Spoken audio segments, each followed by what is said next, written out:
ignorance is a pretty simple concept.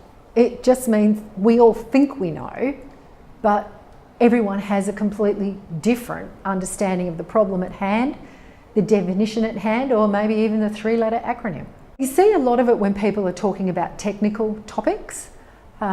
User access control is a beauty. We all think we know about user access control.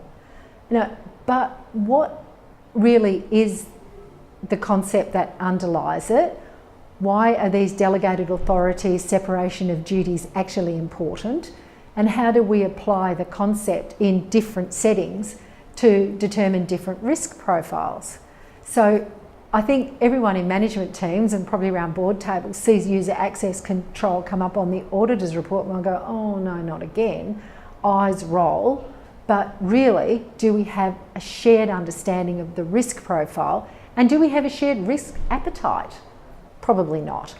Plural ignorance at its core is caused by people not sharing their true views.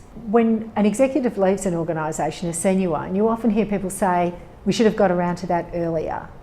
Why didn't that happen? It's a variant of plural ignorance, because people aren't prepared to say the uncomfortable thing, to question what they believe is the group's resident belief. And so you see individual directors going in to see the chairman and saying, oh, you know, we've had this conversation about Executive X, I'm beginning to start to think a little differently. And the chairman goes, oh, you're the third director in the last 2 weeks. So what is it about the group conversation when you have the non-executive chats and that stops people from really being able to bring these questions into the room? And it's those questions that are the enemy of plural ignorance and that can defeat it. By the time you're sitting around the board table of an ASX 50, you're probably feeling that you should always perform well. And it's not necessarily the easiest setting within which to be vulnerable.